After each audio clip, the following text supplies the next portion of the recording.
Hi, I'm Jess and today is Tuesday Talks. I don't really participate in this very often, but I will link the Goodreads group down below. I sort of just participated in it when I need a video up to schedule, or if the topic really interests me. I do look at the topics every month, but sometimes I just don't feel like I have a lot to say about them. But this one I really wanted to do, plus I need videos for when I'm away.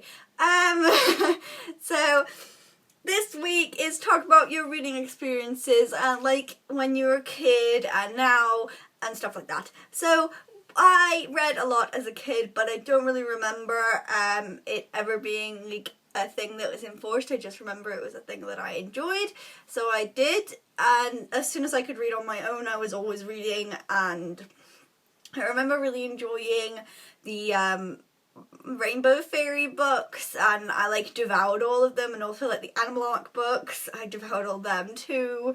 And I just really enjoyed reading from a very young age. As soon as I could read on my own, I read on my own. I don't really feel like I had any influences to read. I don't feel like anybody, like, apart from like at school teaching you to read and like saying that you should read, nothing really enforced it to me. I just liked it, so I did it. And yeah, that was my reading experience as a kid. I did have a very weird experience where I was about 10 and my teacher read us a book about a nuclear war.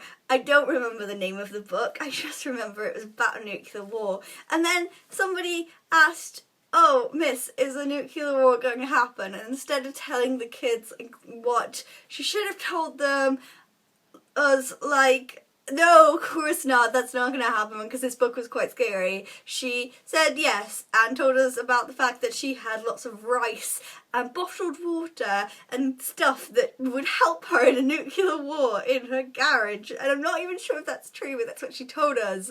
And it was really odd, and it scared me for ages, and I didn't want to read any books that were about nuclear wars. I still haven't read any books that are about nuclear wars. It's just weird.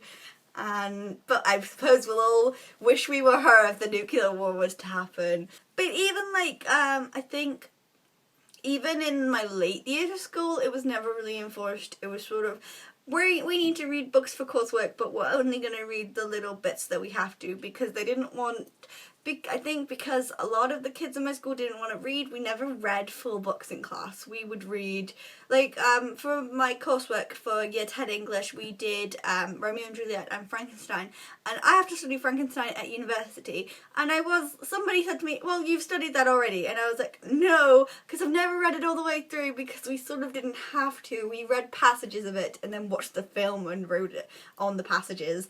And I've read passages of Romeo and Juliet, so I've never read a Shakespeare play, because I've sort of just read little bits of it and not the whole thing, because they thought it was too hard for us, I guess. I think it was year 11 first when I first had to read a whole book, which is quite bad, but that's what happened. And that was like Of Mice and Men and an Inspector Calls that we had to read. So I don't feel like I was out there like influenced to read books, and I suppose that's quite bad, really, that I had to come to this on my own, because I don't think many people do. I think people shy away from it because it's not enforced that this is a good thing to do. It's nerdy and weird. But that was my Tuesday Talks, and I will link the Goodreads group in the description for you to check out, because they do sometimes have good discussions. I just don't feel like I have a lot to say on them. And yeah,